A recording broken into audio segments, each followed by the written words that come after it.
Hello. Welcome to Fireside Chat with Kimberly. Here we are, another Monday. Funny how those come around so fast. Well, thank you all for being here. Thank you to Bernie Wild's Adventure Sauce, the sponsor for this week's talks. Prize packs for this month's contest have been graciously donated by Hodo Foods, Follow Your Heart, Cinnaholic, Revolution Gelato, Terraseed, Fabulous, Rebel Cheese, Veg Key, and our newest Bernie Wild's Adventure Sauce. The contest has changed. So head on over to virtualvegfest.com to the contest section. Let's make it easy for everybody. And we'll put it here in the chat. So head on over there, maybe after the show, and put in your info. So the contest has changed. So it's not just your email or liking and subscribing, but you get in there, you enter your email address, and then share a photo with us of you interacting with a product from one of the sponsors. They're everywhere. They can be found in regular grocery stores now. How awesome is that? And so, if you're at a grocery store and you see a product you're really excited about, or you have them at your home already, take a photo, get creative, have some fun with it. The more fun and the more creative you are, the more likely your chance of winning one of those 9 amazing prize packs. So, like I said, head on over and oh, it looks like it didn't go through. So, I'll just try one more time and we'll see how that goes. Um, yeah, so have some fun with that. How exciting. The products from our sponsors are so amazing. And so I hope you get a chance to enjoy them and then enter to win some cool prizes.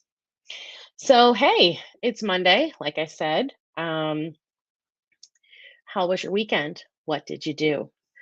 I Did you celebrate? Are you here in the US? I posted, we can talk a little bit about fireworks. I had quite a, I posted about them uh, earlier in the weekend um, because I don't get it anymore.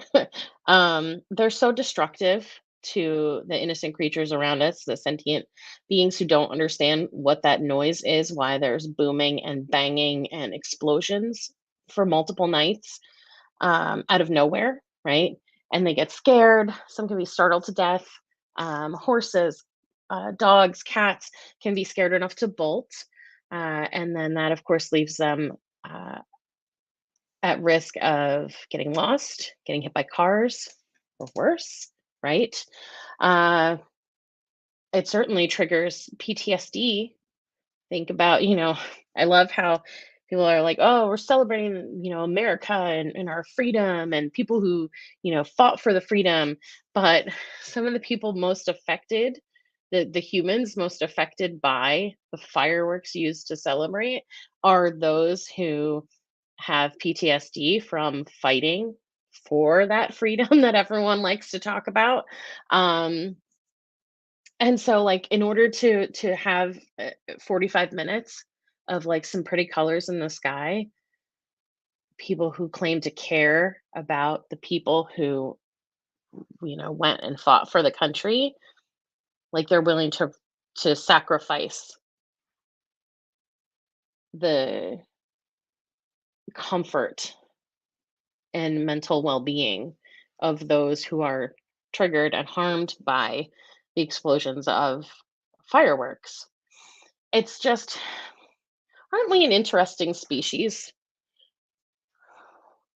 Humans are so, people are complicated. We have such a capacity to love and care and be open and accepting, but also always looking out for number one.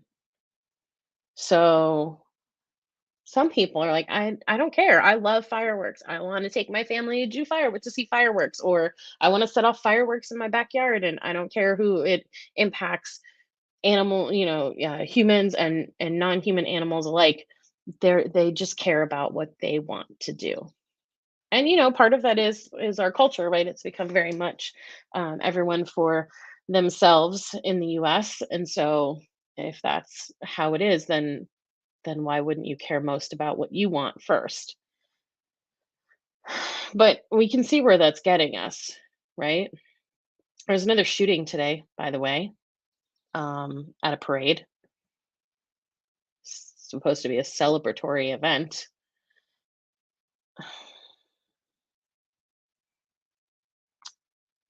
There was another black man who died at the hands of police over the weekend.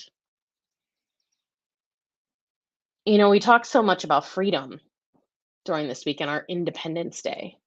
And sure, the US might still be free from English rule, but there are so many people since this country has been formed who have never felt free.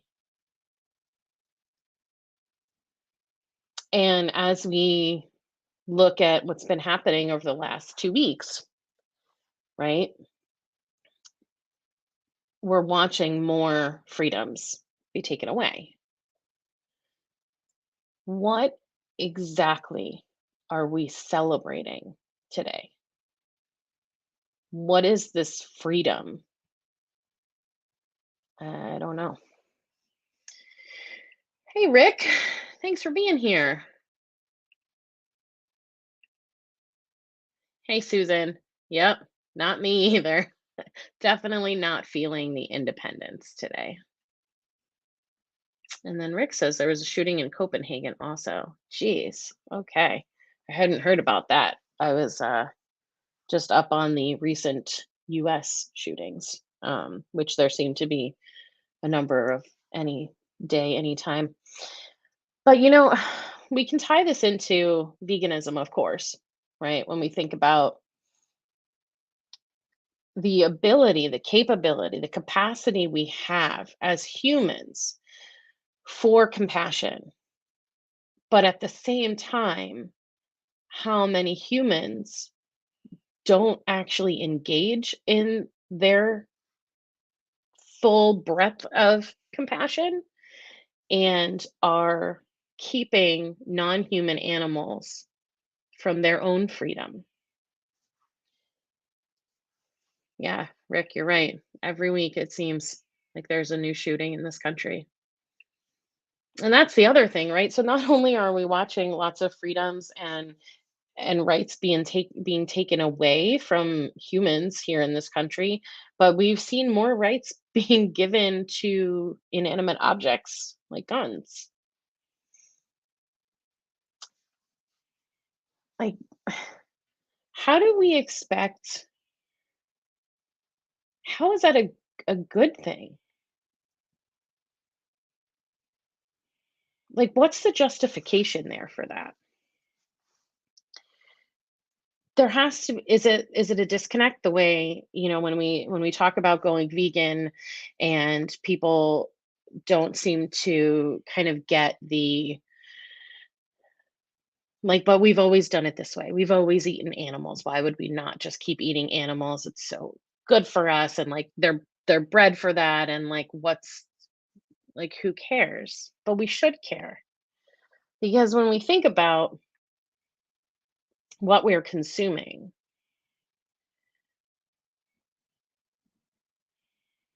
there is adrenaline and fear when consuming animal products.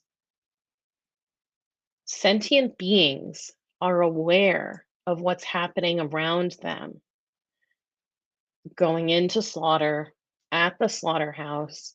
They are aware of the suffering that they have experienced, even if they can't use those words. Doesn't matter that they don't use the same words we do.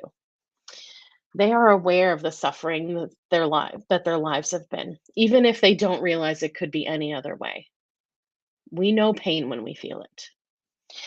And then they go into slaughter, and that fear and the adrenaline is coursing through their bodies. And that gets trapped in the flesh that humans eat. There's so much violence wrapped up in the way people eat.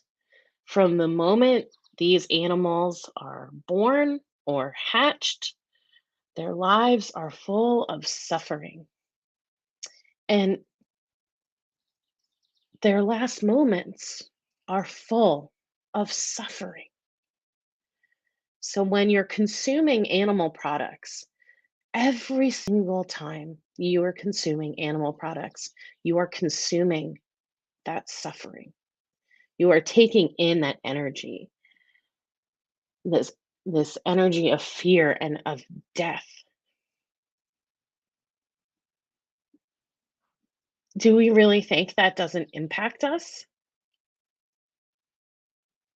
Do we think that we can be the kindest, most compassionate, most open, most heart-centered human when that is how we fuel our bodies?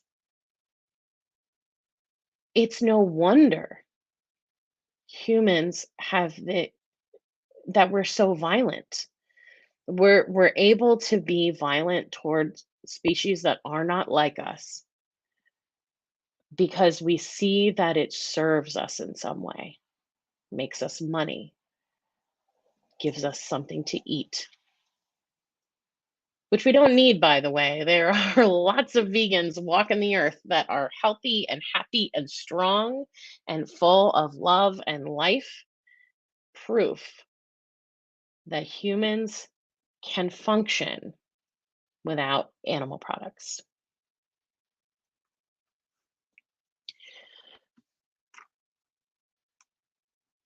So what is it? How do we shift from, well, first, I guess, how do we get people to see how to make that connection between, sorry, I feel like I have something. Oh, it was my own hair. Got it. How do we get people to see that connection between the violence in the world outside of us and the violence in our own homes, on our own plates?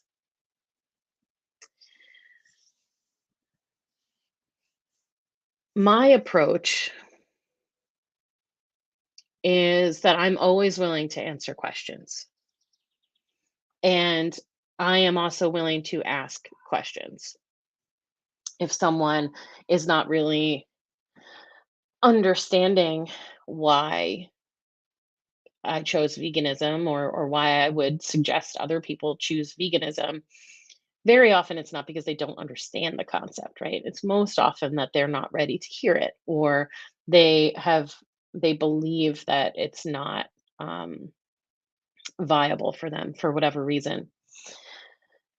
And so I'm willing to ask why. And I'm willing to tell them when they ask me, I don't hold back. I don't lead with gore because there's plenty of it.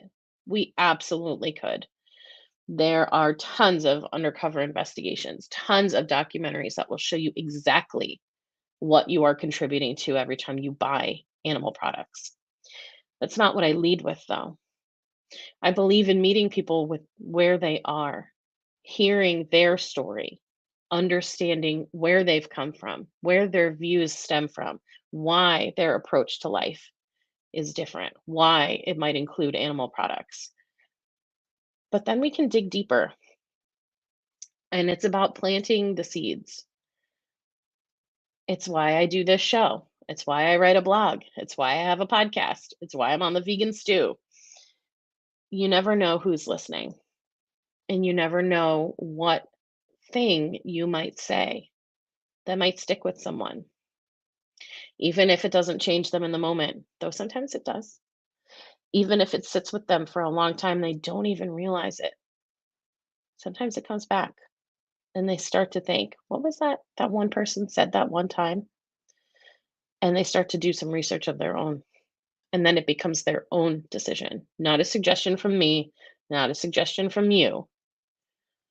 It becomes their own thing. And then they are empowered to learn more and to make other choices. And no, I'm not, going to sit here and think that I believe that every single person will go vegan. Probably not in my lifetime. Maybe not ever. But that's no reason to stop. We think about the violence, the suffering of the other than human animals, and then the violence and the suffering of humans as well. People who work in those industries, people who are victims of violence because the people around them or who they encounter are harboring violence and attitudes that make them feel like they can treat others differently than they would want to be treated or that they would treat the people closest to them. I've been so I've just been feeling so much and thinking so much about, like I said, the violence and the this idea that we're supposed to be celebrating freedom today, and and that it and like I said at the beginning, that there's so many people in this country who have never felt that freedom because they're not able to live it because it's not given to them, and it never has been. It feels very doom and gloom sometimes, doesn't it? It really does. It's hard. We get caught in these moments. We look around and it seems like everything is so violent and sad and hard. But that's when we have to turn inward, isn't it? We turn inward, we get back in the present moment, we tune into our breath, we focus on something beautiful or new or different. We look at the trees outside our window in a different way, really see the leaves, really see the trunk of the tree. I do this constantly every single day. Um, my blog from today is actually about a moth I encountered on our one of our back windows last night. And he had the cutest little face, and I just took a few moments and I just took in this little moth with this adorable little face and just admired everything about this moth. For moments, there was nothing in the world except me and that moth. That's where we find peace. That's where how we can come out of all of this, these heavy, dark feelings, so that when we are out in the world, we can show up differently and we can start to spread our light, and hopefully it goes, we know it compounds and it goes out and goes out and goes out, and people we can have an impact on people we will never ever meet. So, even though things are tough and sad and hard, and there's nothing to be celebrated today, keep fighting, keep showing up, keep talking about veganism, keep talking about rights for all of us. We can make a difference. We can change the world, and we can do it together. Thank you for being here tonight. I really appreciate it. Like I always tell you, our time is precious. It's so, so precious. And you choose on Mondays to come here and hang out with me for 20 minutes or half hour. And my heart is so full every Monday knowing that you're here. We get to have a chat. Sometimes we laugh, sometimes we cry, sometimes it's a little bit of both. Sometimes we get angry, but we come back, we take care of each other, and we're here for one another. Thank you. Thank you. Thank you. I will see you next Monday. That's right, Susan. Yes, we can. And we will. Thank you so much for being here. I love you all. Uh, Coach Kayla is here on Wednesday. I'm back on Monday and the stew next Wednesday. Have an amazing week. Bye.